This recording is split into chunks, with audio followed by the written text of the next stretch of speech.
we will talk about unfolding management education for preparing for the challenges and uncertainties. I'm so happy to introduce Dr. Agnihotri on behalf of BMA. Dr. Agnihotri holds an M.M.S and Ph.D in International Marketing Strategy from JBIMS, and he has almost about 10 years of experience prior to getting into academics in sales, marketing, training, and so he's a wonderful fit for both marketing and academics also. Spent about 25 years of experience in the academics also. He was a professor in marketing at the Indian Institute of Management, Calcutta, for almost about 15 years. And thereafter, he joined IIM Trichy, and then he became the founding director of IIM Trichy. So literally, whatever culture which IIM Trichy got and is doing so well today is all because of the kind of effort which Dr. Agnihotri had put in setting up that institution. He has co-authored a book titled Principles of Management with the one and the only one, Philip Kotler. He was a visiting faculty with Yormud, Marshall, and other global schools as such.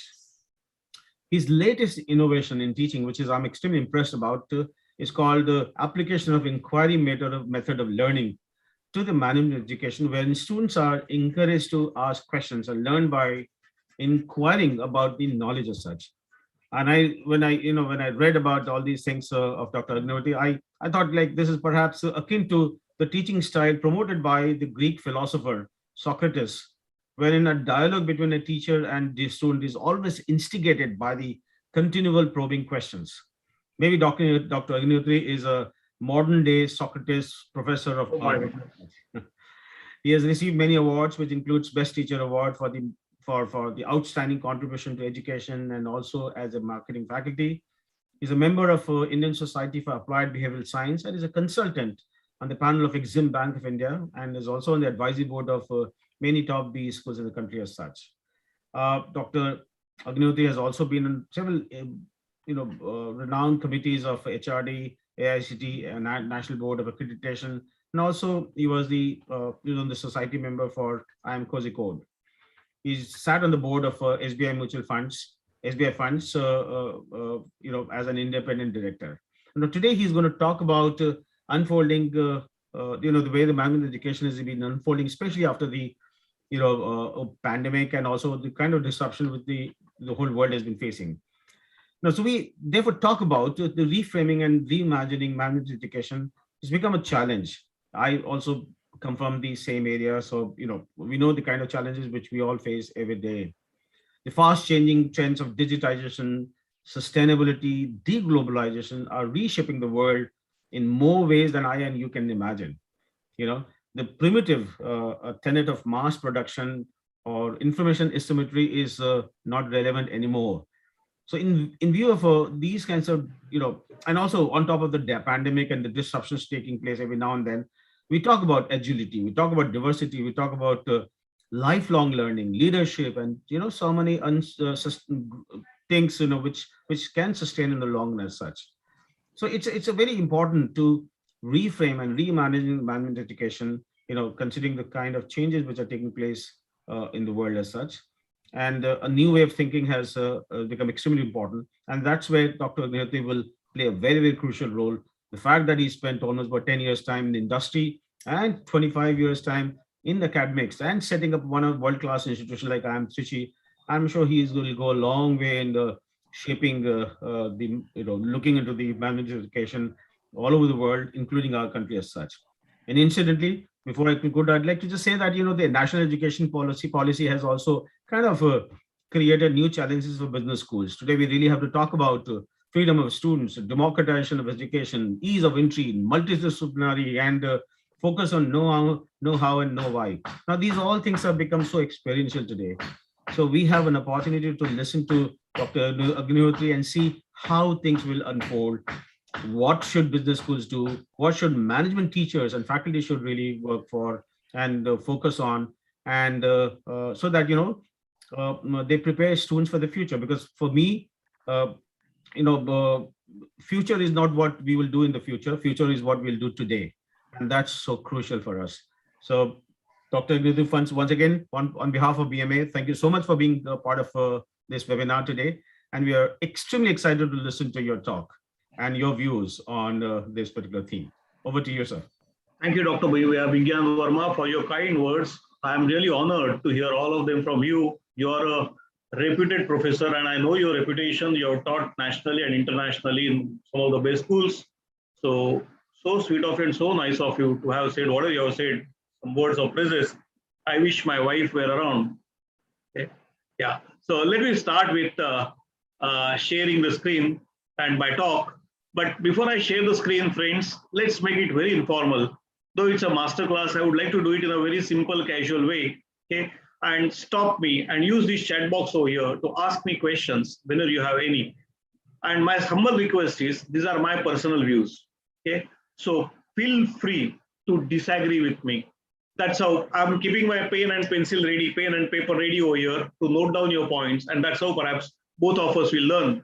And let me have a very meaningful this 1 hour with you. So let me just share the screen. And feel free to disagree. Feel free to say this is something ridiculous. I don't agree with this, whatever. Okay. Because all this is taken from different books that I read. Okay. And the thoughts that generate in my mind, I've just taken it from there. Some of the pictures I may have taken from some books. Unfortunately, I don't remember the names now, but they're modified, but the copyrights are not owned by me. They're only for academic use and not for commercial use. So the topic that is given to me is unfolding management education for preparing challenges and uncertainties of tomorrow. I've been now in academics for over 20 years. Okay. I remember 1992, I started as a visiting faculty when I was working with Tata Group, okay, here in Mumbai. I started teaching in Jamnalal, Bajaj, M.M.S and Wellinger as a visiting faculty. 92 to 96, 4 years I was doing this visiting faculty. And in 96, I realized that this was basically giving me more pleasure than anything else. So decided to join academics full time. So if you say either 92 or 96, I've been seeing this management field and how the student community is changing, how the environment is changing, and how the expectations from different stakeholders are changing, both from the educator as well as the educated. And it's amazing journey. Okay. There was a time when we were teaching, we were lecturing, we were using case studies, and we were extremely happy by calling it participant-centric management education. But things have gone much beyond. Just last week, I had got a call from TMTC, Tata Management Training Center, and they wanted basically to train senior managers of one of the Tata Group companies. And they wanted me to discuss some certain interventions on marketing strategy. And I asked them, okay, how do we go about it? And I said, it's long time. In 1996, I had done some work for Tata Motors. That was when Indica was launched. And after that, I have not done anything for automobile industry. So I told them that I need some time to think over it, to meet some companies and meet your customers, dealerships, and so on to develop my program. And based on that, I'll plan my interventions. And they said, this is what exactly we want. We contacted you not just because you are a management professor, but we don't want a pure management professor who will just come with some case studies which have been used for 25 years and discuss certain things. We want action-oriented learning. And I heard this word for the first time, and that was coming from a major stakeholder, action-oriented learning, wherein we should be able to evolve strategies along with the participants. So participants will pose you questions and you should be able to answer them.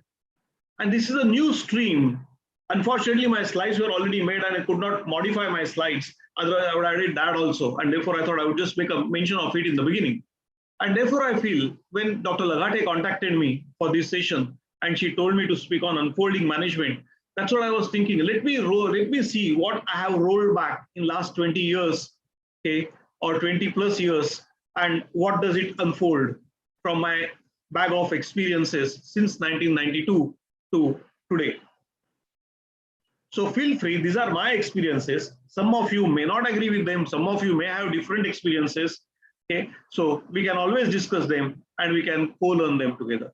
So if you really have some points to contribute, please do not deprive us from learning together.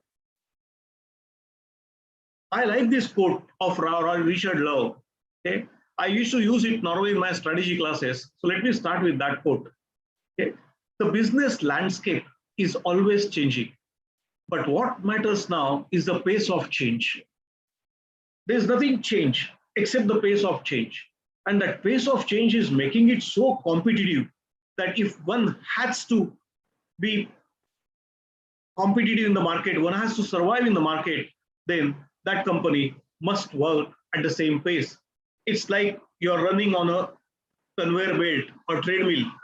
If the speed is given, you cannot say that, no, I would like to walk at a little slower pace. You will fall.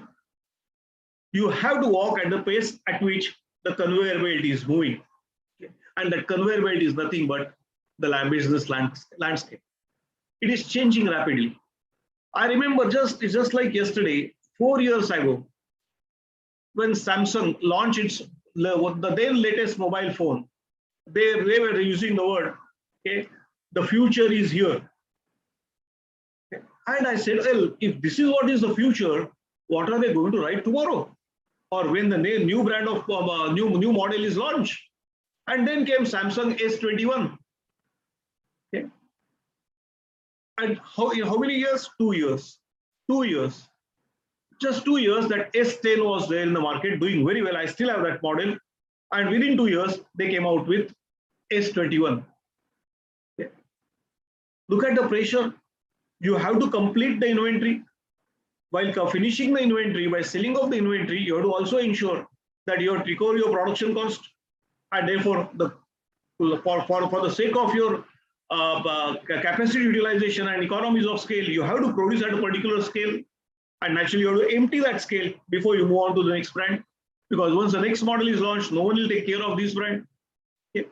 And therefore, it's becomes so competitive that you have to move and you have no choice but to move at the same pace which is set up by the industry and the other stakeholders. So where does the education fit in there? Have we, the educators, learned anything from this changing pace? Or we are still following the same techniques, same methodologies, same pedagogics, cognitive techniques that we have been using for last 25, 30, 40 years? Lectures are long gone. Honestly, if you put me on the other side of the table, I start snoring in 10 minutes. So I can understand the plight of my students if I start lecturing. Okay. So lectures are gone. As someone has said, lecturing is a word of arrogance. Why? For several reasons. One of them is that it assumes when you say I am a lecturer and I am lecturing my class, you assume that you are the sole owner of knowledge and you are the sole creator of learning environment. From lecturing, we have come to co-learning. How do we make it? Number two, lecturing assumes that all the students in front of me have the same intelligence, same aptitude, and same learning styles.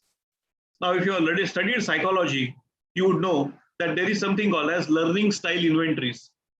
Each one of us sitting in this room, virtual room, has a different learning style. And naturally, that style decides how I want to learn, the pace at which I want to learn, and the preferred method of learning. आपने तारे ज़मीन पे देखा होगा. That's what it also partially addresses. Okay? There are some students with learning difficulties. They have not difficulties. Okay? They have just different learning style. Why are you forcing them to learn in the same way? Same way, my aptitude would be different. I may not have mathematical bend of knowledge. But today, if you see, the language of management has become more and more mathematical. I'm sure Dr. Pavarma would agree with me. He's a professor of finance. So he must be all talking about derivatives and integrations and deltas and alphas. Okay? That has what become the management. Sometimes when I sit in some of my faculty members' classes with their permission and at their request, of course, I wonder whether I'm sitting in India or I'm sitting in Rome. Okay? Because it's all Greek and Latin that I see deltas and alphas and whatnot, okay, on the board. How do I cope up if I don't have that flair of knowledge? And therefore, I like this slide, which I found it somewhere. I don't recollect, unfortunately, where, otherwise I would acknowledge the source. Okay. If you see this, it has become an assembly line education system. It's an assembly line. The way it is assembly line, I was in Tata Motors factory several years ago, somewhere in 97, 98, and they had put up a nice neon sign in their Jamshedpur factory. We produce one vehicle every 4 minutes. And a plant manager standing next to me. We are waiting for my car to come to take me back to the guest house. And I said, don't you think this needs to be changed? He said, no, bring a stopwatch. I will show you. That's a miracle of assembly line technique. This is assembly line technique. Nothing but assembly line technique. Are we producing assembly line products? We want to produce robots. Is it a human capital factory wherein you have molds? Just go on putting the raw material, what we call as syllabus, and keep on churning out the so-called robots and products who will go to the market. Have you given any thought to their learning styles? Have you given any thought to their preferences?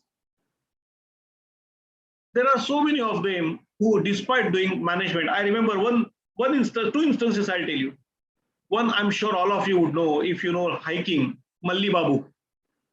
Unfortunately, we lost him while he was trying to climb one of the summits, about 3 years ago. There was an avalanche, and then Malli Babu could not be found thereafter. And after several years, the alumni and faculty members of IMC collected funds for his rescue efforts. But unfortunately, his dead body was found after about 7 or 8 days. No one could survive that avalanche. His ambition was to pick up all big peaks in the world. What did he do? He has done his MBA from prestigious IIM Calcutta. And he found his call of heart somewhere else. Then there was another friend of mine, a very brilliant boy. Somewhere about 15 or 20 years ago, he finished his MBA from IIM Calcutta. And there he was exposed to dramatics. And then after completing his MBA, he got placed in one of the investment bankers in Hong Kong, based on Hong Kong. Excellent salary. In 2 years' time, I saw him back on the campus. I thought he must have come on leave. And he said, no, I quit my job. And do what? He said, I'm just training under a leading dramatician, director, stage director and film director in Kolkata. Kolkata also has got very good film industry. And then I want to start my own drama company. Those dramas that I directed here while I was on the campus, basically is what I like more than what I was doing. And I was amazed. Are we caring for their special talent? Obviously, that special talent that this fellow has was lying untouched, uncovered hitherto. Or we are simply using the assembly line education. This is the course, this is my course outline, this is session 1, this is session 2, session 3, prepare the case, come back. Or do we need to think again? I want you to think with me, please. And if you have any questions, feel free to shoot at them. If you have any objections or any observations, please, I would be happy to look into it. I will not say I will be able to answer it, but at least I will think over it. And that's what is the human factory metaphor. Isn't this how an assembly line, if you have worked in a factory, would look like? Are we doing anything different than this? My job is to ask questions, friends.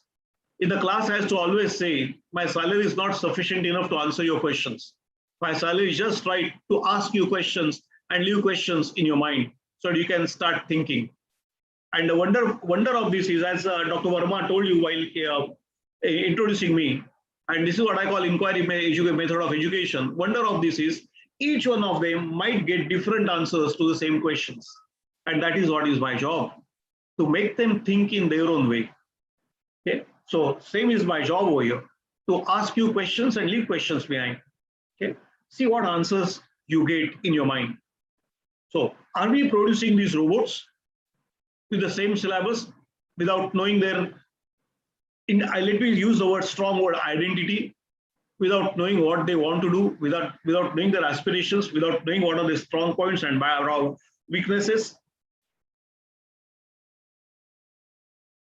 Look at this quote by Harold Ghost. And when did he write it?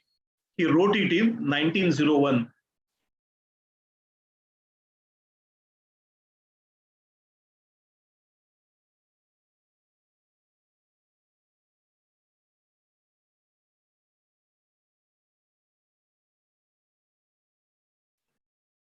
So they do not succeed in their object conferring what is called education.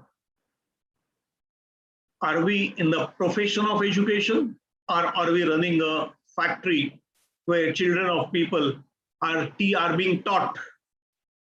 And what are we teaching? Let's restrict ourselves to India now. What are we teaching them?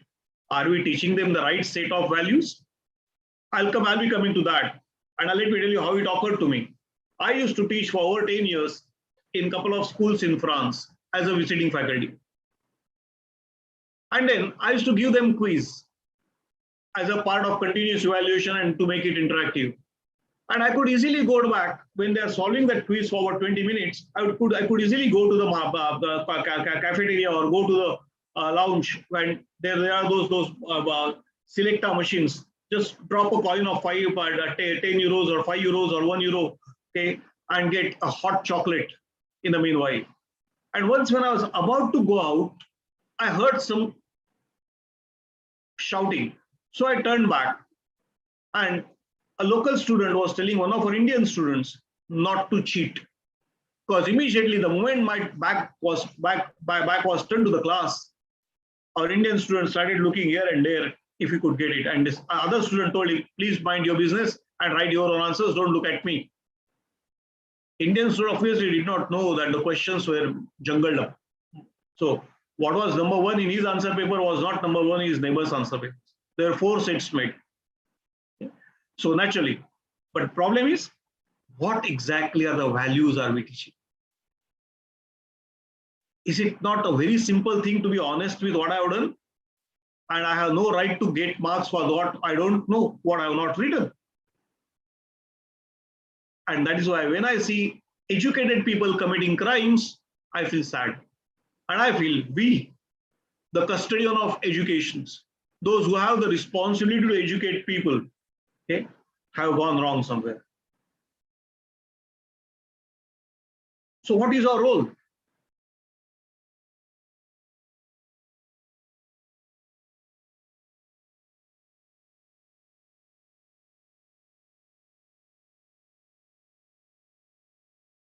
Do you agree? Did any one of us predict this pandemic? Did any one of us predict that we will have to make changes in the way we are going to work? I always say, the life is like a curved road, or when you are going to the top of the hill. You don't know what lies behind the bend, but there is someone who knows. He sees the whole circular road and knows where the danger is lying for you.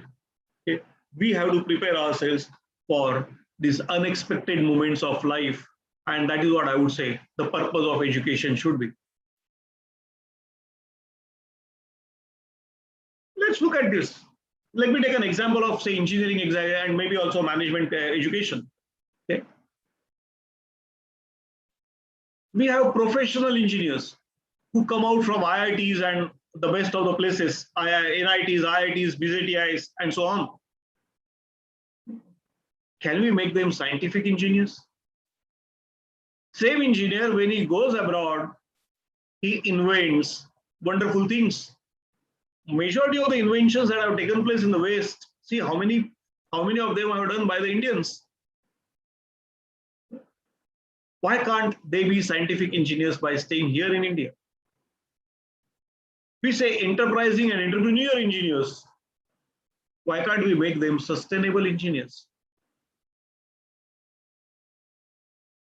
Look at it. Which kind of engineering motivation helps you the best? On the top, what you're seeing is gobar gas. What a rural India wants. We could not provide CNG so far to all of them, okay, but we are now producing gobar gas. Here is a case in one of the interiors of India where they have shown how water could be supplied to the homes. You know, in many rural places, even today, water is brought from, by especially women, water is brought from several miles for their daily needs.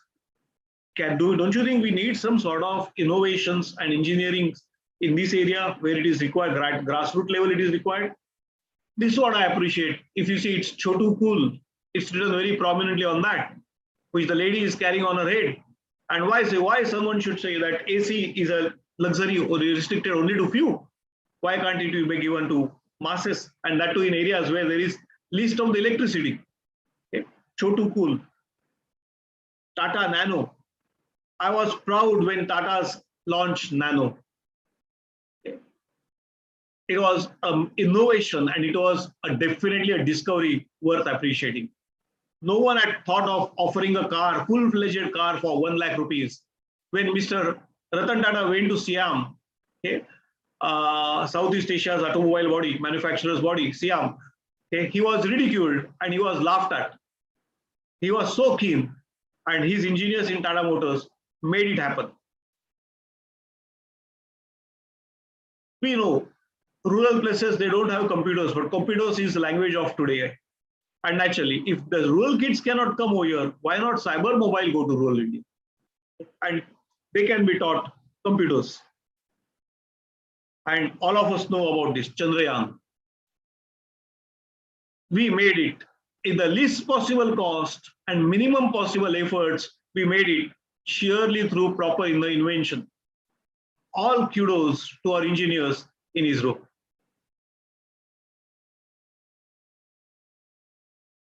So I always say, shift is needed towards effective academia of 21st century. We had one set of knowledge by which we worked, that's old model. For example, it has to be an academic rigor, okay, it should be monodiscipline. I remember once when I joined 15 years ago, 17 years ago, when I joined IIM Calcutta, okay, and when strategy group wanted me to teach certain things, my group, my area member, group members had taken an objection. How can a professor of marketing teach strategy? Today, most of the education has become interdisciplinary. Because ask any working manager, if I'm a manager in marketing, or our own Dr. Verma was working with a leading bank as investment banker. Am I right, sir? But apart from finance, he also needed to have a knowledge of marketing, Absolutely. HR, and so on, without which he could not work. Yeah. He must know the impact of his decision, which is based on finance, on his consumers. So a marketing manager must know about sales, must know about HR, must know about production, how a product can be manufactured. Otherwise, you make simple errors. Okay? And you must know also about finance, impact on bottom line. So knowledge has to be multidisciplinary. And that is why if you go to Harvard, they don't teach you marketing management. Can you imagine a course of management without marketing management? Because they groom you for CEO's post, and therefore they teach you about everything. Okay? So you can't be technocratic. You have to be participating. When I say participating, I also mean that a faculty also becomes a co-learner in the process. A faculty should be one who has a slight advantage over others because he had an opportunity to learn whatever that he was discussing in the class just few years ago. But old faculty members like me, they should know that their knowledge has become obsolete. Whatever I learned during my MBA, okay, when I did it in late 80s, has now become absolutely obsolete, irrelevant, and redundant. And therefore, I must learn today. And I should be prepared to learn with my younger generation's friends who are my co-learners. It's no more predictive, but knowledge is exploratory. The participants should basically explore more and more, and that's why I always propagate this theory of inquiry method of education. That's how a small kid learns, by asking questions. When my son was a small child, he used to often ask, what is this? What is that? Why is it this like this? And you should be able to answer. And this is the natural way of learning. Natural way of learning. And thereafter, when we go to school, we are shunned. Shuk baito, don't ask questions, listen to me. Because I'm the sole custodian of knowledge. And your questions are distracting me. I remember I was reading a book, and it was a book written by a school teacher. Okay. And she was basically a teacher for kindergarten. And she said she was actually teaching storytelling kids about certain thing. And typically this is unlike us, our childhood. Today's childhood is really different. They have different beautiful color books. okay, wherein their pictures are there, and with the help of picture, the teacher was narrating the story so that the kids could visualize them, and their analytical as well as this brain power would go ahead, okay, would go up. And then when she was explaining that story in which a crow was sitting on a branch of a tree, she said, the crow is sitting on the branch of a tree. And there was one child who had problem with that. He said, no, teacher, he is not sitting, he is standing. Just look at it. He said, he is standing. She said, no, the crow is sitting on the branch of a tree. And the child was saying, no, he is standing on the branch of a tree.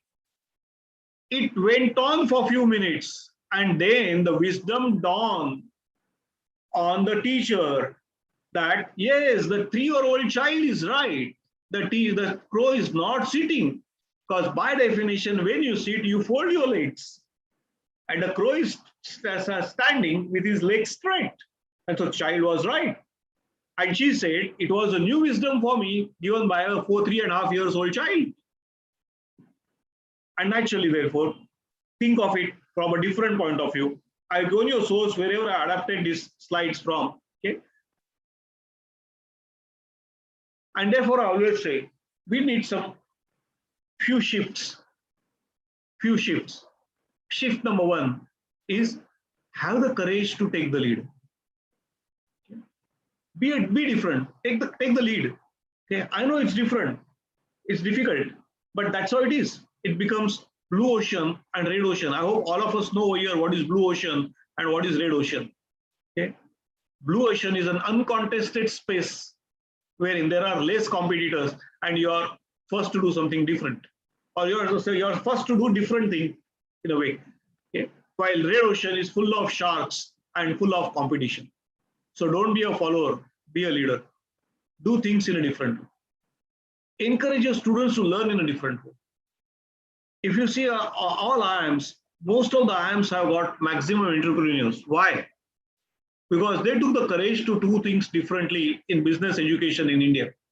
In a sense, it's a residential program. That was the first difference that they did.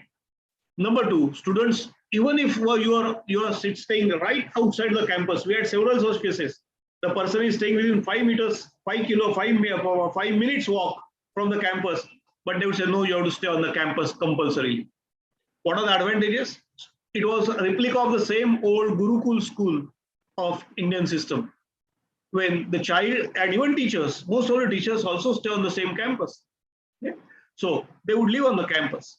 Number of times we used to break after the class, we used to go and take walk. In fact, one of my PhD students, the last PhD student who did his PhD under me, okay, we did his PhD by walking around. IIM Calcutta had a beautiful campus of 134 acres. And there were 6 man-made lakes. So evenings, I can't sit idle. Okay, I have developed that habit of going and walking around. And he used to come, and while jogging together, he used to tell me about the program that he's running and what exactly experiment are the results of that experiment, and we used to discuss a lot. Or sometimes we used to simply go casually sit outside my cabin if the weather would be nice. Okay, take our laptops and discuss the models that he was developing. So they took that courage to be different. And today we see so many new ideas are coming out from IIMs, people from IIMs. Okay. Why? Because the students are out there. I always say 70% of learnings in IIM takes place outside the classroom. When the students are sleeping in their dorm, sitting in their dorm, they're having their food. After the food, they will be talking on the staircase, or they will just go and meet somewhere and just keep discussing. And a lot of new ideas will flourish. Change the metaphor. And that's where I always say that example of the crow was sitting. The teacher had to change the metaphor. She realized what she was looking at it as 6 was actually 9 from the child's point of view. And the child was right. She never thought, she used her own traditional way of speaking. The crow was sitting on the branch of a tree, but the child made her correct. So change the metaphor if required. It's not 6, it can be 9 too. Bring back the societal conscience. I feel sad when I see things over here. there is no concept of society and there is no consciousness of the societal consciousness that we owe this to the society. I used to always say, when my last lecture at IIM Calcutta or during convocation at IIM Trichy, in my director's speech, my last 5 minutes used to be an address to the students. I used to deviate from the normal norm of only presenting the report. And I used to always say that I remind them about their responsibility towards their parents, towards the society, and towards the society at large. I used to remind them that not everyone is lucky to have the education that they have received. So make use of that for the benefit of the society. Whatever that you do, ask yourself first if you are happy with the decision that you have made. If you are not happy with the decision you have made, check it out whether that's the right decision.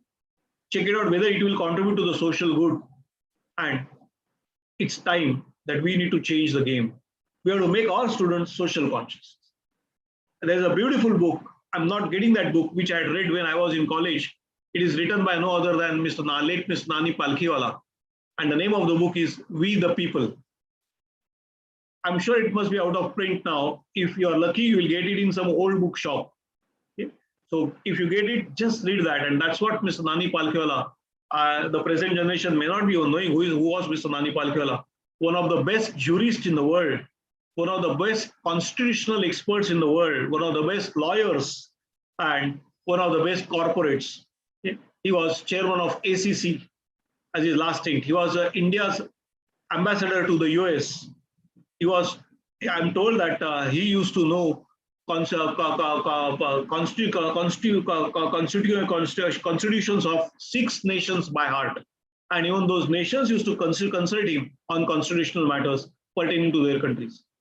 And he has written a beautiful small book, not very thick book, on We the People, basically on the people's social consciousness and their social responsibilities. Unfortunately, no one has given it any thought. Even today, schools don't teach about this. There used to be something called as moral education, but that was only in the books, nowhere practical, and the ritual was done of teaching that course. We need to change the game. This is high time. When I see on the road, I feel sad. The road is full of cars, beautiful cars. The world-class cars have come, though the Indian roads are not world-class. But none of them knows how to drive a car in a proper way, in a particular lane, in a disciplined way. I learned driving long before, more than 30 years ago. But I really learned how to drive after I started driving in France, where I used to teach for 10 years. I realized driving is a fun. In India, when I drive, I avoid driving as far as possible. Whenever I have to drive, I feel as if someone is chasing me and I have to run for my life. That type of driving. The moment you slow down, they start honking horn, pam, pam, pam, pam from behind. Why? The moment you stop, they start honking horn. Are you a crazy guy or are you a donkey to stop in the middle of the road just like that? There must be some obstruction. That's why you must have stopped. Sometimes the moment the signal turns green, the person who may be the 10th in the row would start honking horn. Why? I used to first get irritated, but then I was told that horn is not for you. It's for the first person to start his car. Wow, I said, what a remote way of communication. I think that person doesn't know. He's sleeping with his eyes closed and doesn't know the signal has turned green. So where is the basic thing I'm telling you example, you'll feel it very minuscule, but it's a very, very basic thing that I'm telling you. Forget about spitting on the road. I've developed basically theory and concept. If you want to see how developed a particular country is, just see its roads and the way people are driving. Don't go far away. Go to Sri Lanka. I had opportunity to go to Sri Lanka thrice in my life, and every time that country has mesmerized me. First and foremost that you notice is cleanliness over there. No one will even spit, forget throwing anything, no one will even spit on the road. Forget of urinating or defecating on the road. Not possible. Spotlessly clean roads, just like any other European country. Second thing that's changed is driving. They drive. The roads in Sri Lanka are small, single lane roads, but no one will just overcome anywhere.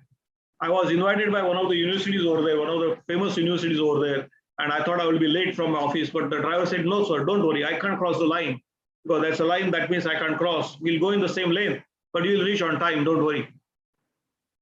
In India, all the lanes that are available or every inch of the road is occupied. He did not honk horn even once.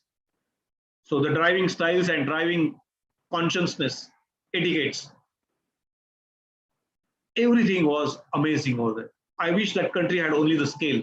So coming back to the point, we need to bring back that societal consciousness among our students in every course that we do. Ethics, definitely, another issue. Why do we have to teach ethics? Ethics, this is land of Buddha. This is land where all the different types of Atharveda, Yajurveda, Vedas were invented.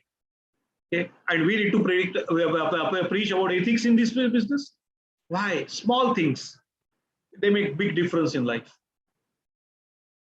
Take charge now. Please don't wait until it's too late. I hope it's already not too late, but take charge now. Even economic meltdown is imminent. Okay? You bail yourself out. Wall Street, don't wait for it. Every day we hear about it, but Dr. Verma is more prominent and more authoritative to discuss on that. So don't wait. Take charge now of your life, of others' lives, and make a change.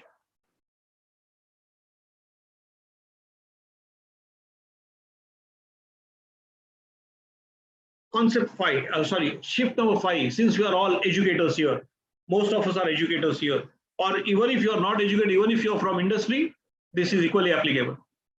Just from mere concept elaboration, we need to go for value education. Okay? Let there be a focus on health and energy. Even for our employees, how many of us care for it? I realize we have not understood the way of working and the balance between the corporate life and personal life.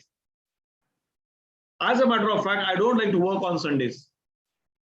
I don't disturb my staff on Sundays or on holidays, or especially when I know that the staff is on leave. I never did that even when I was in Trichy. I never bothered my secretary on any of the Sundays or Saturdays. If at all I feel that something is important, I must remind her, I would just send him a WhatsApp or just a message, text message that please remind me on Monday, this is what we need to do. But never would make a phone call, because when the person has left office, unless there's emergency, don't disturb him or her. This is I strongly feel so. It is their personal life. It is a personal time. And we need that time to unwind ourselves so that we can come back next day to office fresh and our productivity would once again go up. How many corporates do understand this? Many European countries are thinking of, are vying for, are planning for 4 days a week. Not 5 days, 4 days a week. Here, when I see, I have 2 corporates here in my home. Okay, here they work for 7 days a week and wonder still if we had 1 more days or few more hours. Why? Have you ever wondered in last 10 years why so many of these IVH centers have emerged in India? I was talking to a gynecologist, a very close friend of mine. I says that's going to be a crazy thing in the years to come. Okay? Because couples don't have time, they are stressful, and therefore they find it difficult to conceive. There's nothing physically wrong with them. Just remove that stress factor and they're all right. Why is so much of stress induced on our people? My brother is in the US, and when I was staying with him, he was asking me about Indian work culture. I said, why? What happened? He said, when I went to office in the morning at 9 o'clock US time, there was an Indian guy who was working and we exchanged thoughts and I asked him about India and all these things. And at 5 o'clock when I closed down, I felt that, okay, I'm tiring up and since you are coming home, so just wanted to close office. So when I just saw, he was still online and he was still working. So that's why I'm wondering, what are your working hours over there? I realized that there is a new slavery has taken place now, and that is bound by this internet world. If my American counterpart is working, I will also work. If he opens his office and my Indian time is at 3:30 in the morning, I will have to open my laptop at 3:30 in the morning and start working. Can you not tell them that, hey man, it's 3:30 in the morning, I'll start my work at 9 o'clock in the morning India time, please wait for me till then. What are we so scared of? Where is the focus on health and energy? Why is Indian youth looking like this? Okay. We are also forgetting about love, importance of love between human beings, not even to your loved ones, but generally person at large on the street. Why can't we look at him as a fellow human being? Where is that compassion that one person should have to the other? We have to teach these values in college, friends, make them at least aware of them. Even if the success rate is 1%, we got to do it. Gratitude and appreciation.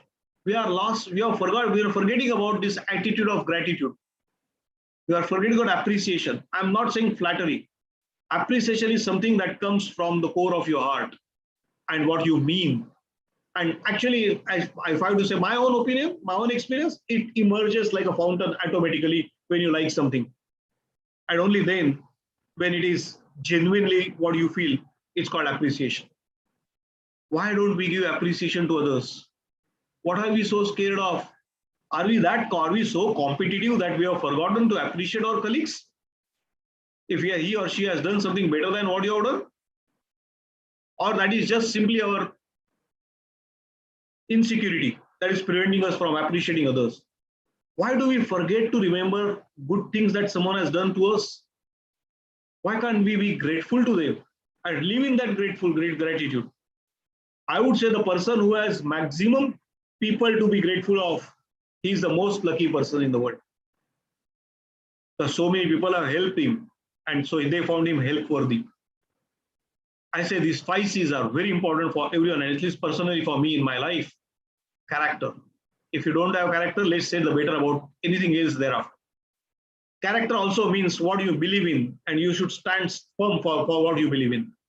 Yeah, and then even if of course, it will cost you something. Remember, every decision that you make, you have to pay a price for that. There are no free lunches in this world. I'm ready to pay the price if it doesn't fit my character. It doesn't fit into my value system. Yeah. Communication. Can you communicate your thoughts, your feelings effectively to others? Caring. Do we care consciously for others? Commitment to the cause that you have taken. And commitment should be sincere and single-handedly. And lastly, if you are all the 4, trust me, the 5th will come on its own. Conviction will lead to your confidence. It will all lead to your self-esteem. Okay?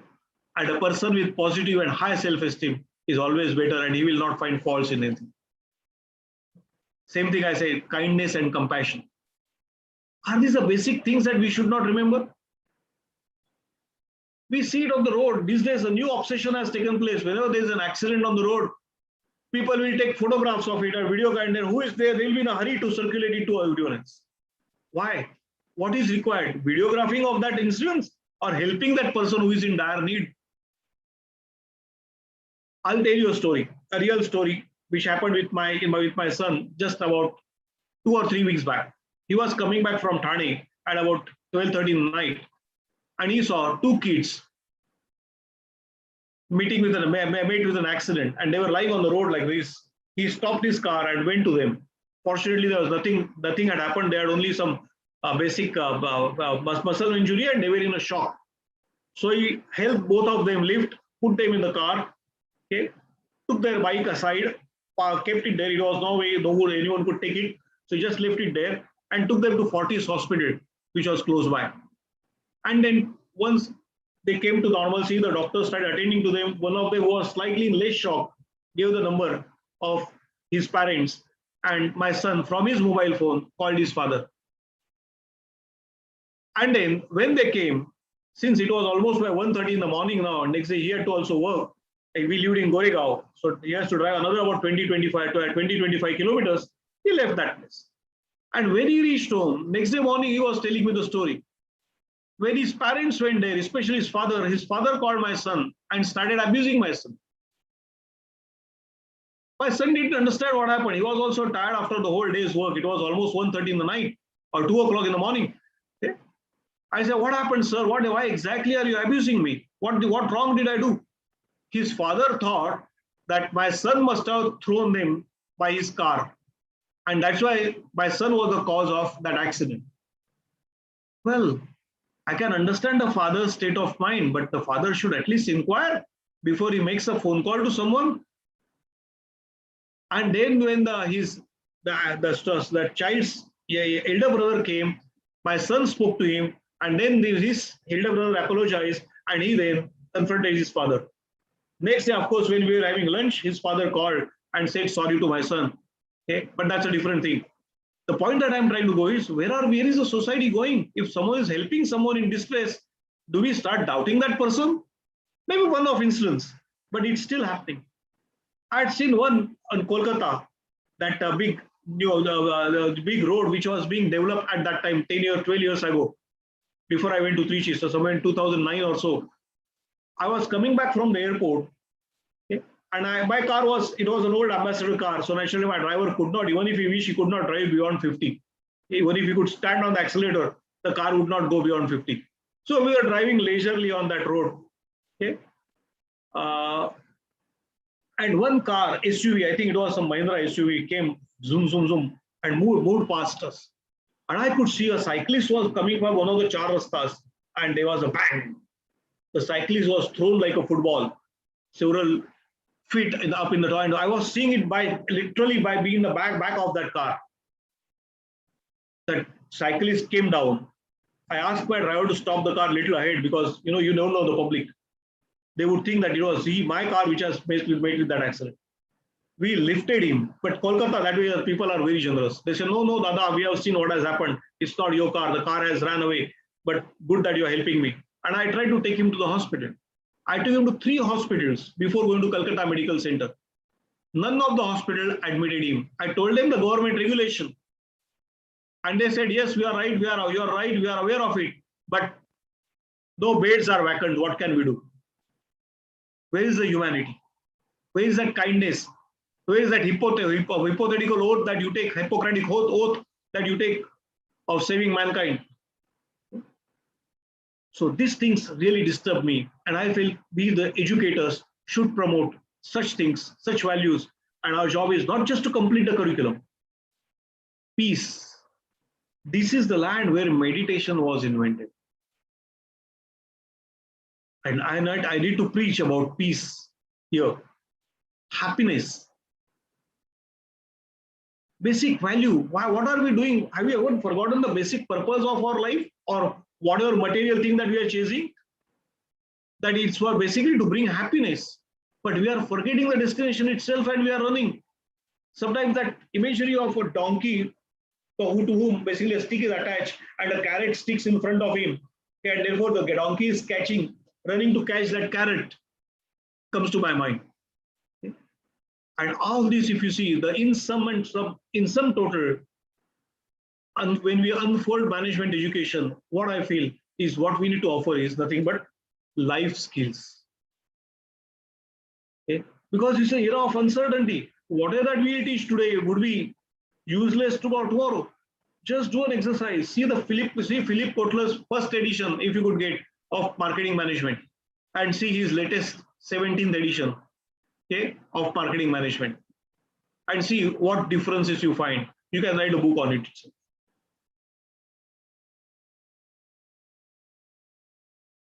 Let me give you another quote. He's a CEO of US Steel who was paid $1 million a year many decades ago. And that was, no one had heard of $1 million as a salary. And see what he has said. He was asked, what is the success of what is the secret of your success?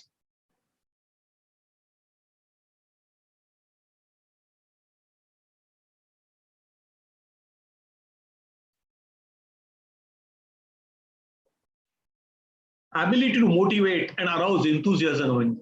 How do people come to work? Do they come with their shoulders fallen, with a feeling, oh my goodness, another day, just another day, I need to complete that so that I'll get my wage and I can run my family? Or they come with enthusiasm, zeal, happiness.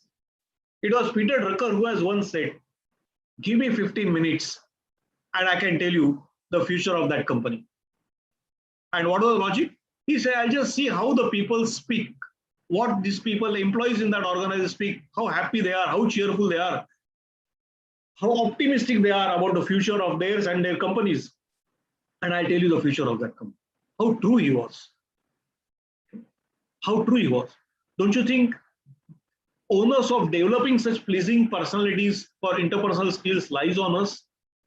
How many of our syllabuses cover these issues, which are basic, most fundamental in developing a leadership, in developing leaders? What does this attitude deliver? Look at this. I don't need to tell you this. These are all secrets openly available for every one of us in life. I'm only reminding you that. A positive attitude brings you productivity and not bitterness. Go to an organization. Some organizations are stinking of negativity. People bitch about each other. They are not happy. They are gloomy. Okay, they are dumpy. They look very serious. Okay, as if someone is dead serious in the joy at their home. Teamwork. Positive attitude brings in teamwork. I acknowledge that this guy is better than me. Let me take his help. Together we can achieve more. They are problem solvers. They don't create problems. They aim at solving problems. They have solutions for all the problems. Quality, profits, high self-esteem, satisfaction, you name it and they have it. So do we do anything to develop attitude of our employees or either our employees or our students? Should management education, which aims at promoting leaders, aim at that?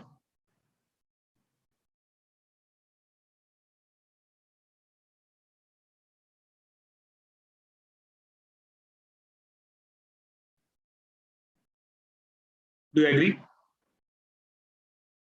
Again, it's an age-old saying that I've given you on the screen. Is there anything new that I'm telling? And don't you think we should be aiming at that education?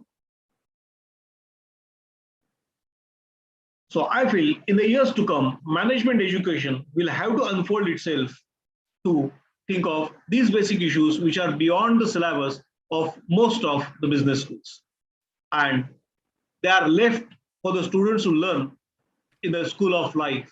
If we could also imbibe them in our curriculum in some way or the other, okay, management education will be far more holistic than anything else. And here I rest my case and thank you all for a patient hearing.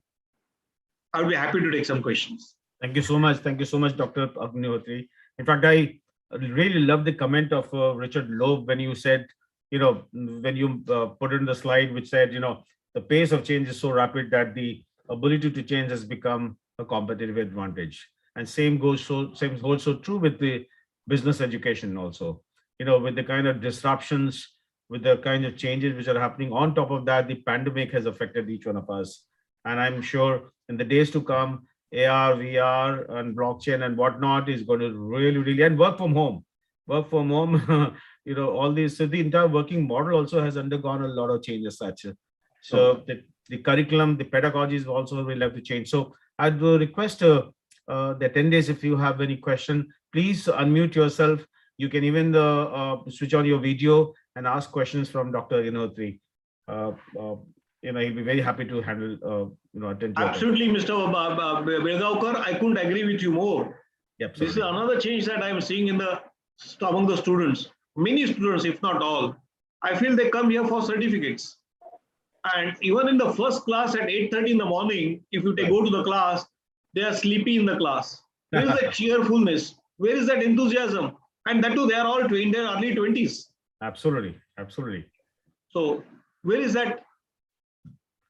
And with the kind of the genomic experiments which are going on, in another probably 8-10 years, the average life of human being is going to be 100 years. Absolutely. So all these kids who are into the school today or in the colleges, they have 40-50 years of productive life when they can actually work and contribute. So for them, it is so important for to see the changes which are coming as such. If anyone has any question, please feel free to ask. You can unmute yourself. And there's a question on the chat box, Dr. Agnihotri, I think by Mr. Manoj. Yeah, that's what I said. Focus on certification. I agree. That's what I was actually reflecting the same comment of his. Okay? Right. In fact, I remember in one school where I was on a board of advisors over there, the dean of that school was helplessly telling me during the lunch break that sometimes I feel that we should call students here, give admission, take money, and then call them after 2 years, collect your degrees and go back. Absolutely. And was also offer them placement, nothing more. They don't need it. They will be more than happy. Absolutely. It's a fact. Yeah. Where is that learning orientation gone? Where is that curiosity gone? Okay. Why have you come over here? Just for the degree? Just for the job? Very true. Yeah. So also another point is we're talking about now circular economy or sustainability. Right. I think which is very much related to the points what you mentioned about the ethics or values and these values for the society. So so if you put society in front, then these things will automatically start mattering. And also when we are dealing with the circular economy or circularity principles, we just cannot tinker our current products and processes. We have to actually think completely new. So that's where the innovation from circularity point of view will also be very, very relevant. So any views or any thoughts as well on the sustainability integrating into education as well? No, you're absolutely right. Circularity, I always say there is always a circularity. Even for education point of view, if you see, management education is a circular process. In the sense, output of our process is input of industry. Okay, that is number one. And then everywhere there is always a circularity involved, even in education field as well, even otherwise also. My daughter-in-law works in HR, and her company says that, okay, every month, at least 4 days you have to spend in marketplace. Visit our different customers with salespeople. What has 10 years ago, someone would have said, what has an HR guy to do in the market?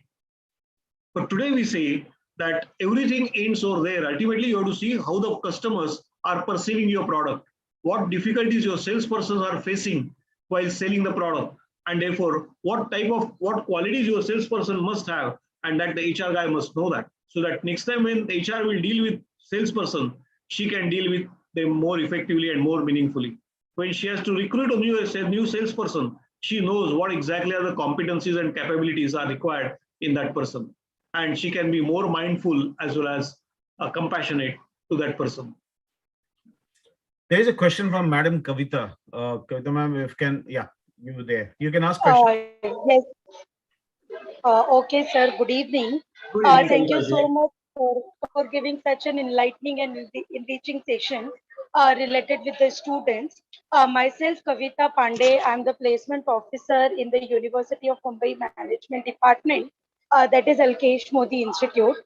Sir, my question is to you that as you talked a lot about student skilling and development, so what suggestion you would like to give the placement cell to bridge the industry academia gap which is existing in current scenario?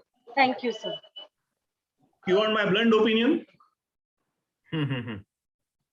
I was a placement chair at IIM Calcutta from 2008 to 2010, and I handled that difficult period of 2009 when Lehman Brothers had collapsed, and there were no jobs in finance as well as in other areas. Yeah. If you ask me, if you want to improve your academic systems and practices, and if you really want to increase your rigor of your education and deliver your education, scrap placements. Scrap placements. Okay.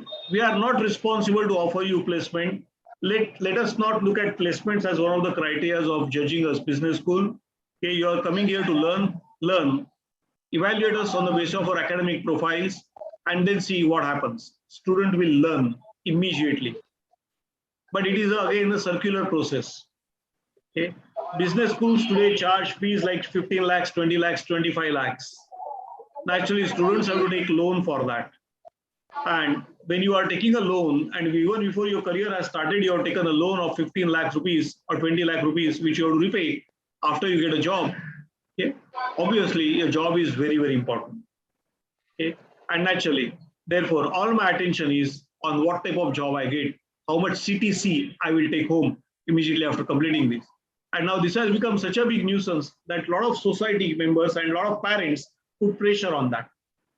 I remember in 2009, once when I was a placement chair and things were really bad, I used to spend time with students.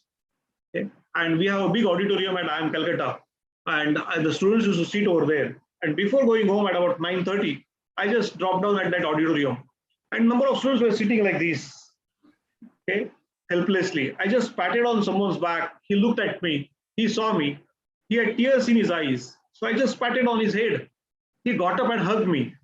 I was simply patting him for a few minutes and allowing him to let his feelings go away, make way. And thereafter, I asked him. He says, "Sir, every day I'm getting calls from my parents, my girlfriend, that we hear that so and so got a package of so and so. What is your status?" And I didn't have a single shortlist yet. I felt sad. I just asked him if he had dinner. Obviously, he didn't have. He was stressed out. I said, "Please have your dinner. Your placement is my problem. You don't worry about it." The point that I'm trying to make it is, we have put such an importance to this placement, even the media for that matter, that becomes a big hype. And if I don't get it, I either fall in my own eyes or I get stressed out. And my emphasis gets shifted from learning to how am I going to get a job. So I'm no more a learner, but I'm just become a job seeker. Yeah. Absolutely, these are my opinion. I think I've disappointed you by answering this question in a very straight and blunt way. But if you ask me, more practical answer I'll give you. Okay? Be more practical. Tell students about how to and why, and not just concepts and definitions. Okay? They should have a strategic orientation, and they should know which strategy to use, why and when, and how to use it, how to implement it. Your placements will take place automatically. For that purpose, actually, classroom interaction is not sufficient. Students must spend more and more time with their teachers outside the class. I repeat that statement of mine. More than 70% of the learning takes place outside the classroom, at least in IIMs. And that is by this meaningful interaction with their faculty members. Okay? I encourage them to work on live projects. Call this, since you are in Alkesh Dinesh Modi, call many financial institutions. You are in the best place. Stock market is just a thrown away for you. A lot of investment companies are there, mutual fund companies are there, banks are there, okay, financial institutions are there. Call them and ask them to deliver lectures. I will always ask them, come without any slides and just share your experiences. Those experiences are invaluable. You will not find them in any book. So let them learn from the experiences of these teachers and make them industry ready. For that, you have to go beyond books. Dr. Agnihotri, in fact, related to this, I have a question. Can I ask? Please, sir. But ask a question Thank you that I will so be able to much, answer. Yeah, I know, like, Thank you. thank you, Dr. Ms. Kavita. And, Dr. Agnihotri, you were talking about the 2008-2009 subprime crisis when it took place in the US and engulfed the entire world as such. Now, that was the time when Nitin Noria took over as the director of, I think, Harvard Business Dean of School. Harvard. And Shrikant Datta wrote a book called Reimagining MBA Education. Yeah. And he spoke about knowing, doing, and being part as such, And then I was also going through one experiment by Dr. Sugata Roy. I don't know whether you've heard of him, which is a very popular experiment on hole in the wall, which is there in the YouTube also. But going back to what Shrikant Datta talks about knowing, doing, and being part. So your lecture focused a lot on, I guess, the being part as such, because that's so crucial. I think business education schools are struggling to imbibe that sense of being, the values in them, the culture in them, so and that's a big challenge for us. As you rightly said, like that's a reason why the students are in a business school as a job seeker. They don't have a purpose as such, a bigger purpose in their life as such. So what do you think the business school should really do so that at least over a period of time, the things should change in the days to come as such? That is where I appreciate IIMs. At least I'll say about IIM Calcutta, where I have the first-hand experience. I'll tell you the origins of few of the slides. Two instances I remember when I was making these slides. One of my students, a very bright student, got placed in one of the best investment banks. You yourself are from that field, so you would know that they take the cream de la cream. Was to get married. I just received his invitation for his marriage, and I said, yeah, it will be a good opportunity for me to go and meet all my old students. And then he was in 20s, late 20s maybe. And then all of a sudden I came to know that he was no more. While working in the gym, he died on a treadmill of a severe cardiac arrest. I was shocked. What the hell was happening? And that's where I said about these corporates and other things I said was basically that origin. The second instance that I remember at this stage was the week I joined IIM Trichy. We are based in NIT Trichy, if you know, as our initial campus. Okay, temporary campus was in NIT Trichy. And NIT Trichy had given me a small room, 8x8 room in their administrative room block. And the same week, which I joined, one of the M.Tech students of NIT Trichy had committed a suicide. Oops. And right outside that big administrative building, okay, students had lit lamps in his memory and in his honor. And they all had stood for 1 minute. Though I did not know the person, I just kept a photo of his. I also stood there for 1 minute. And I was wondering, I'm a father. So my son was almost of the same age at that time. What but that father must have thought. My heart went to him. My heart went to that child who committed suicide. What must have happened because of he felt like ending his life. He was doing M.Tech. So definitely a bright student, had a scholarship. So what must have happened? He could not cope up with the pressure. Fine, he could have quit. He could have given up. Who says quitting is bad? You can always do something. There's so many startups, so many big organizations, which we all know, which are started by those who are quitters, who have quit their college jobs. Absolutely. So he could have simply quit. He had still an engineering education at his disposal. He should have done something else. Where did we fall short? We lack as educators. Very true. And that's where I said, I realize the hollowness of our education. Are we simply creating machines, robots with a given syllabus, there are inputs, who will go and work in life or work in offices? Or are we making them ready to face challenges of life? I think the second is far more important and far more over-encompassing than all other things. And that was actually the origin of those slides and from where those thoughts had emerged. So you are absolutely right. I believe in being, because if you are not here today, how will you go to tomorrow? Absolutely. So tomorrow and your several years are accumulation of several todays. Let's live today. I remember that song of Pink Floyd. We don't need that education. Yeah. Yeah, no. And that's why that Amir Khan's movies have helped me a lot. Tare Zameen Pe and that Three Idiots, you know. So I used to always preach that much before those movies came in. But now when I quote those movies, even parents sometimes, they agree to it very often. There is a little long question. Can I read it out? Sure. One from Mr. Divyam Sharaf. He says people have had a personal value system since before today's formal education system.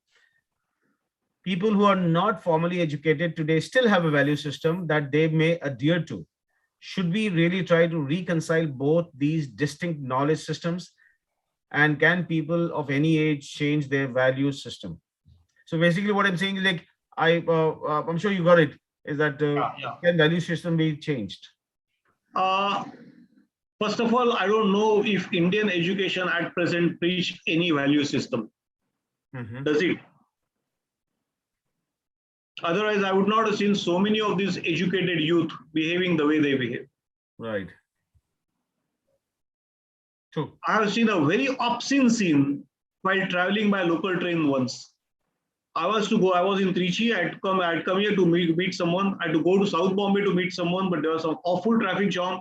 So the car which had come to pick me up, I went to the nearest railway station.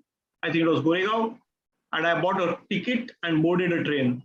And I was horrible to see what exactly was happening in that first class compartment with some youngsters. They're looking at pornographic books and showing it to everyone. And every time when a train would pass through a station, they would show it to the girls or ladies. Because if you know first class and the next is the ladies compartment in Mumbai, I show them. Said, where is the value system? And from their clothes, I could make out that they were coming from reasonably decent family members. They were at least graduates. So do we have value system is my first question. And has this value system been preached in any of the educational institutes? No. Okay. So where is the question of educated and uneducated person? Should we call those guys educated? or they were just literate. Right. I saw the same number of times when my car is driving, I see someone rolling down his window, his automatic window, and spitting out outside the road. Has he got any value system? He's driving a posh car of 25, 30 lakh rupees. I still do that. And he still does that. But compare him versus the driver of the car by which I was driven in Kandy and Colombo. He was so proud of his country. He said, you will not find anyone spitting on the road or throwing a garbage on the road. Okay. Does it still happen in India? He was asking me. Several years ago, he was in India. They have 100% literacy level, but I would call it that is the education system. What we have is only the system which promotes the literacy. And nothing more than that. Absolutely. I agree with you. Have I answered your question, Mr. Divyam? Yes, I'm sir. sorry, I became a bit emotional, but I'm really passionate about these issues. You read that book, We the People by Nani Palkhiwala, and you'll come to know the source of this passion. It's available on Amazon. It's available on Amazon? Yeah, about 350 rupees. I'll buy 100 copies and I'll distribute it among my students also. Yeah, it's available. It's available. Sure. Thanks for this information. Yeah. I'm a little slow in adaptation of technology. When you told me, I checked on Amazon. Yeah, I'll immediately buy one. Hello, sir. Good evening. This is Divyam. Yeah, Divyam, carry on. Yes, sir. So I really wanted to know how far, even if you're not formally educated, people still do develop their own value system. For example, even in India, especially first generation entrepreneurs post LPG, many of them did not have advanced management degrees, but they have built successful big companies and they have learned along the way and they've developed their own value system. So, how much of the value system comes innately and how much is external, according to you? Absolutely. Look, if you see more, are you asking me this question with respect to business domain? As a businessman? Sir, overall, so, basically, Okay. entrepreneurs also need to develop a value system Absolutely. personally, as well as, how they will run the company. For example, and personal values have a huge role in, affecting how you run the company, how you treat your employees, how you treat your suppliers. So, how does that inform you, our understanding of a value system? Okay. I'll give you two examples. We call them case studies. I'll give you two examples. Instead of hypothetically answering your question, I'll give you two examples. I always say that in my class that all my degrees, MBA, PhD, etc., should be framed and kept on the wall and garland them. They're of no use. I received my formal education, okay, while working with two self-made men, okay, who were not MBA. One of them was just graduate, other was little more than a graduate. Okay, and they were not MBAs. One first was my general manager emeritus at Voltas when I was working with Voltas International Limited. I used to report to him. Okay, I have Mr. A.N. Divecha. He was a stalwart, but basic ethics, etc. I learned from him. Obviously, he was old Tata member, founder member of Tata Chemicals along with Darbari Seth. When he was in Voltas International, he had a direct hotline. Those days we had a hotline. You won't know what is hotline. But in phone, just press that button and the call will go straight to that dedicated number and dedicated line to HRD Tata, who was our chairman of the group. Okay, that type of person. And very ethical person. Once I was scolding someone for not doing certain things, and Mr. Divecha simply heard it from his room. And later on, he called me in his room. What happened? I had never seen you so much angry. I said, well, he was supposed to do this, blah, blah, blah, blah, blah, blah. And he did not do it. And he asked, okay, but did you ask him why he did not do it? Perhaps he may also have a reason for that. And being a young man, I did a second job after my MBA, so 25, 26 years old. I said, sir, today we have to do that, sir. It has the document, I had to go to the bank, other LC would expire. I said, all fine, but answer my question. Did you find out? I said, no. Then please go and find out. And then if you find any genuine reason, excuse him. Okay. If not, continue scolding. And I went and asked him. And then I came to know that his newly born child was serious and they were in search of incubator in a hospital and therefore he could not do that work. And I'm referring to late 80s, early 90s where incubators and other things were not available so freely and so frequently as it is to as they are today. What did he teach me? Mr. Devesh had taught me to be compassionate. One of the values that I told you. And he was not MBA, mind you. He was not MBA. The second incident is by another teacher. Okay, unfortunately, Mr. Devesh is no more now. That time itself, he was suffering from lung cancer, and half of his lung was removed. But he was a great soul. The other person is another guru of mine. He's also not MBA. Okay, I was working with his company, and he's still MD of that company. Let me not name him. Okay, but I can always share it with you privately. He had great respect for me because I used to teach as a visiting faculty in all these business schools. ये व्यवस्थापन शास्त्र में क्या पढ़ाया जाता है? He was BA in Sanskrit. So I used to humbly and politely and honestly used to tell him, sir, आपके पास से सीख के मैं वहां जाके पढ़ाता हूँ, which is the fact.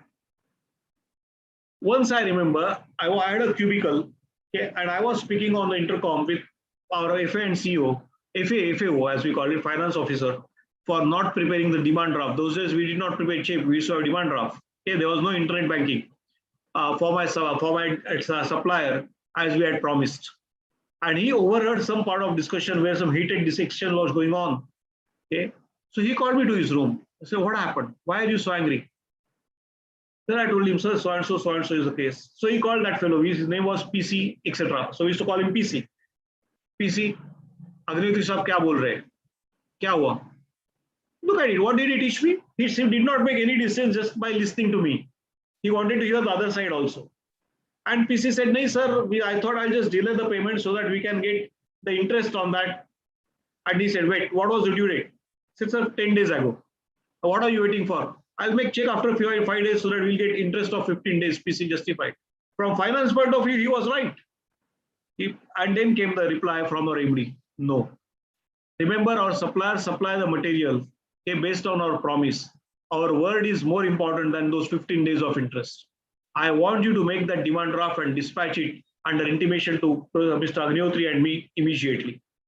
I don't want you to wait till evening. It has to go today itself before the close of banking hours. Where is that business honesty and integrity, friends? I told you, business honesty and integrity. You don't need to learn it in any business school. Perhaps I would say it will not be an overstatement if I said that many business schools don't even bother to teach these issues. Now business ethics is becoming a popular course, but it's not there for long. Okay? But is it popular among the students? That's a question mark. Very nice. So can you stop sharing the screen? Sure. Supriya, like we can have a picture also, no? Most of them are not visible on the screen. If you want to have a picture, then they should also be visible. I know we're requesting all the attendees to, if you can switch on your video for a while, just for a few seconds, and Supriya, Andrea will take the picture. But I really appreciate the questions that were raised. Divya, it was really a good question. I really appreciate, and I would be happy if we could maybe connect more on this. Okay. This is really call of the day. We speak so much about corruption and malpractices, but who promotes them? If we stop them, I love to read autobiographies. Recently, I was reading an autobiography, especially after coming back to Mumbai. I get a lot of Marathi stuff to read. Marathi is my mother tongue, okay? And I love to read in Marathi. So I was reading an autobiography of a police officer, okay? And he never took a single bribe in his life, and how much he had to suffer because of that. Right. Okay, but he said, it's my value. If someone wants to take bribe, I don't care. Okay, I will not take bribe. I'll make myself happy and my family happy in whatever salary I get. Okay? And therefore, he had given number of postings he had in his career. Just because of that, he would be posted, and many of these would be punishment posting. But he said, that's my value, and I'll stick to my value. That's a commitment to my own values. And then that commitment should be such that even if then I have to quit my job, it's fine. But that's my value. Absolutely. I will not do something that I don't appreciate about, I'm not happy about, and that I will not preach about. Absolutely. Absolutely. And I think that would be taught by any religion in the world. Absolutely. In fact, all religions say the same thing. Yes, yes. So, but thank you so much. I don't know how 90 minutes. We started at 6 o'clock sharp, and it's almost about 7:30. how time went by. I'm sure all the attendees will agree with me. It was a marvelous talk by you, and you touched on so much of so many things of huge relevance and importance in today's world as such. Thank you, Professor Agnihotri, for your time, and I'm sure it will be kind of remembered as one of the most remarkable session by Bombay Management Association. We were lucky to have you, and I sincerely thank Dr. Kavita Lagate for getting in touch with you and taking your time for today's webinar. So thank you once again, and look forward to seeing you soon. It was a pleasure and honor for me to be on this panel, sir. I've seen the past speakers, and there are literally who's who of the academic world, including the Philip Kotler, the great. Okay? And to give me opportunity on that panel, it's really, I think I'm really lucky, and I'm grateful to you all for this opportunity. And whatever little I said, let me tell you, I did not speak from here, but I spoke from my heart. Okay? Whatever I strongly believe in, I have spoken. Okay? Sometimes I had become emotional while speaking, but that's what I am. And I always say that if you want to be really true and honest to the whole world, first be true and honest to yourself. Okay? Without which you can't be honest to others. Okay? Be true to yourself. Okay? And that's what I try to be. Okay? So thank you very much for calling me on this forum and allowing me to express my thoughts freely. And Kavita, where are these people gone? Okay, Kavita, and then who else had asked this question? I think he has left. So thank you very much for your question, Divyam. Kavita, thank you so much for your questions. Okay, they were really thought-provoking. And Dr. Verma, thank you very much for suggesting Dr. Roy's, Shukanta Roy's, I'll look at it on the website, on the YouTube.